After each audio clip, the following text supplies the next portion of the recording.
Scott Presler is very tall, soft-spoken, and a bit awkward. And yet, Scott Presler is a total badass. Mr. Reagan. A few days ago, I got a call from Scott. He was coming to Los Angeles to do one of his famous cleanups, and he invited me to come along and do a video.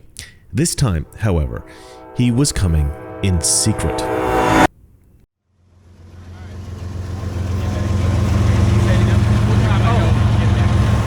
Scott Presler is famous for these cleanups. It all started on July 27th, 2019, with a series of tweets by Donald Trump. Because I'm pointing out the tremendous corruption that's taken place in Baltimore and other Democratic-run cities. All you have to do is look at This morning, the president attacked another member of Congress on Twitter. This time, it's House Oversight Committee Chairman Elijah Cummings. He wrote this: Cummings' district is a disgusting, rat and rodent-infested mess. If he spent more time in Baltimore, maybe he could help clean up this very dangerous and filthy place. No human being would want to live there. President Trump's harsh words about a black majority city and a black lawmaker have fueled fresh and familiar accusations of racism. The president really seems to be digging in here. He's now denying these attacks are racist. Some have described Trump's comments as racist. We know that what the president said was racist. We know that. WMAR-2 News' Abby Isaac spoke with people who live out there and are happy that President Donald Trump brought to light the issues that they are living with. I don't like him. I do believe that he's a racist. But the point he made hit me hard because I live in this community and I've seen so many tragic things happen in this community. And I see the people hurting and needing things. Those people are living in hell in Baltimore. It is, and that's the truth.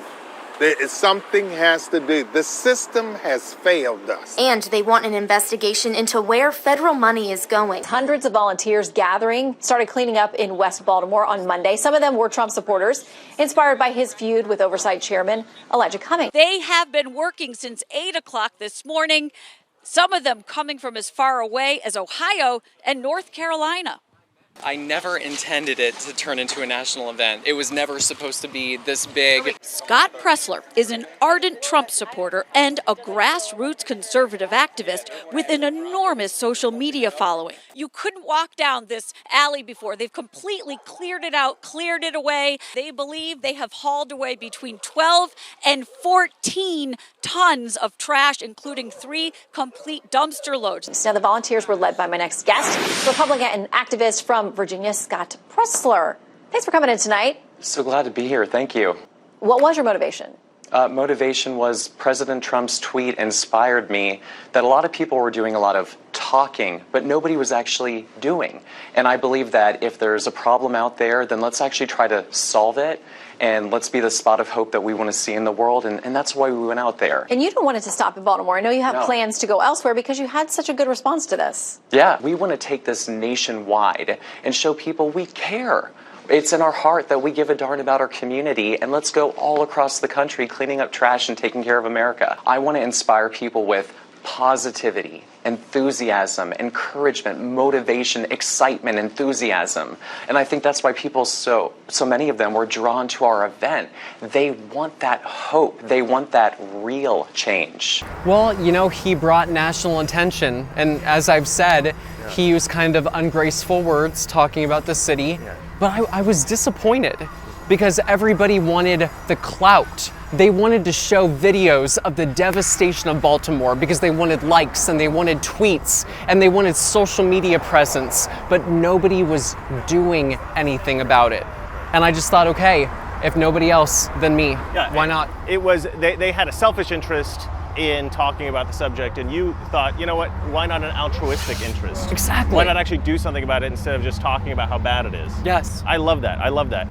Baltimore was an unexpected success, and afterward, Scott Presler was a man on a mission. Over the next few years, Presler went to dozens of American cities, bringing his gloves and his message of less talk, more action along with him. That if I can, so can you. Right. Just do something. Do something. Anything. Yeah. Even if it's at your local park and you're a ma who's just picking up trash. Yeah. You know, if we all collectively did something, we could transform the country. When Scott called me to tell me about his LA cleanup, he warned me. He said, "Chris, we need to keep this one a secret. It needs to be a smaller group, and we can't send out a public notice.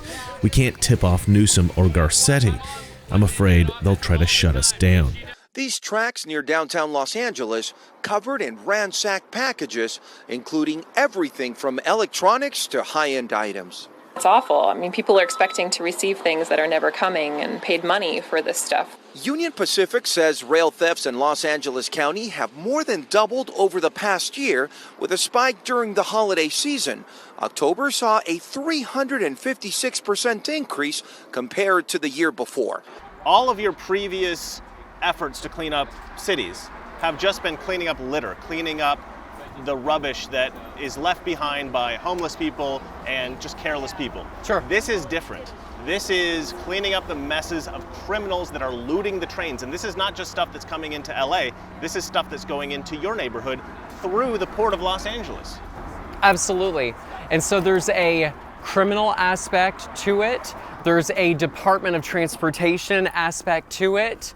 Pete Buttigieg, yes, we are calling you out. No. He's on paternity leave. He's on paternity leave. We need to give him space. We can't bother We need him. to give him the time that he needs. He's got to learn how to lactate. And when we were down there and there was a police officer on the right telling us to go, there were security guards on the left and they said, "Leave." And I said to the security guards, I said, "You're asking us to leave, but what are you doing to make sure that the vandals who caused this problem, which is why we're here, what are you doing to make sure that they don't come back?" Right. No answer. It's a twisted reality that we have to be concerned with politicians who are worried about their image, trying to stop people picking up trash, trying to improve their city. I was very adamant about keeping it underground because Newsom was just here. Right. The police were stationed there. Security guards were plastered. Yeah. So I didn't want the opportunity, if I made this public, that they would try to shut down the event because I don't put anything past the governor. But that is the twisted reality that we face.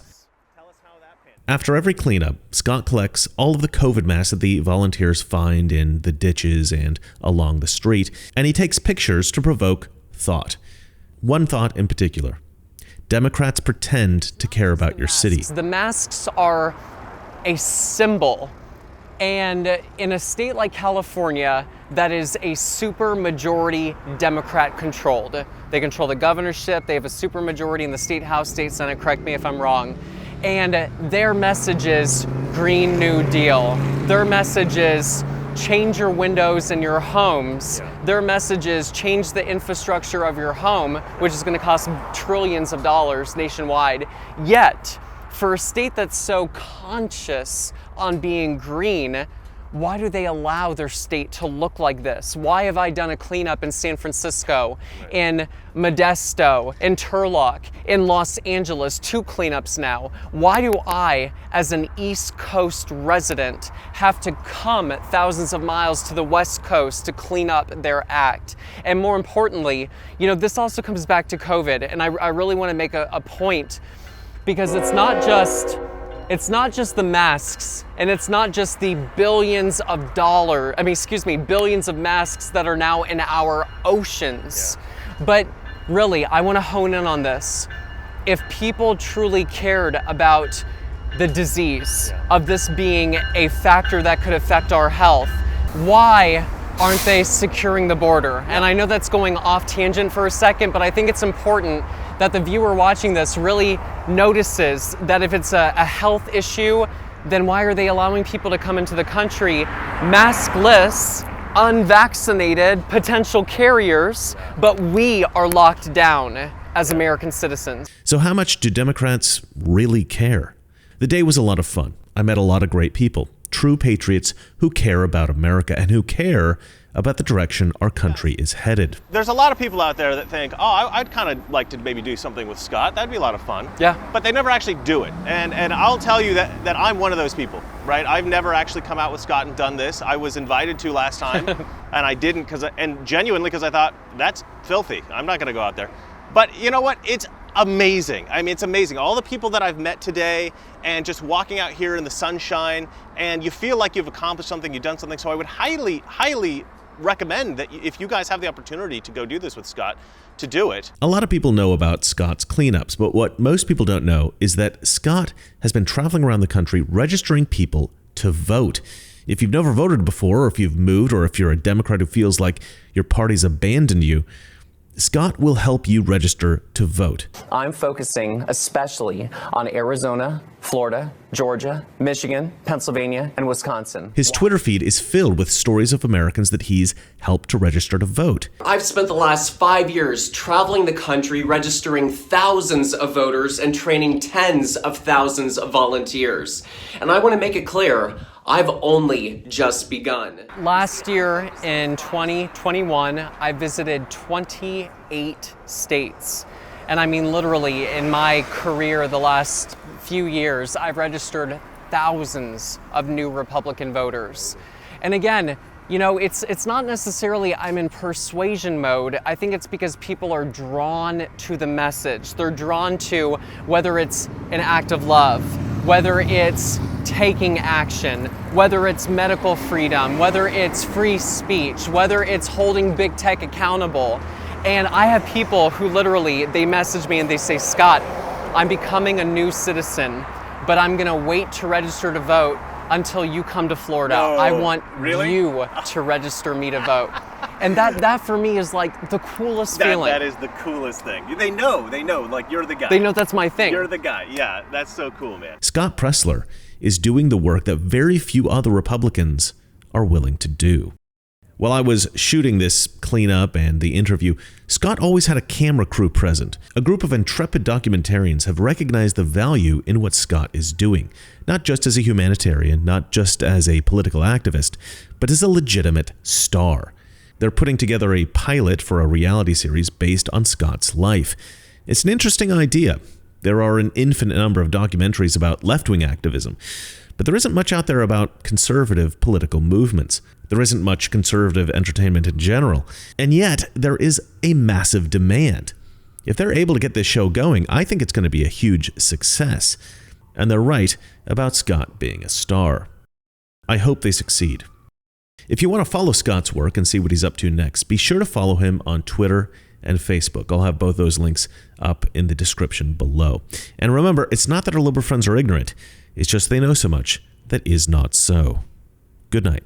Someone very profoundly once said many years ago that if fascism ever comes to America, it'll come in the name of liberalism. And what is fascism? Fascism is private ownership, but total government control and regulation. Well, isn't this the liberal philosophy? The conservative, so-called, is the one that says, less government, get off my back, get out of my pocket, and let me have more control of my own destiny.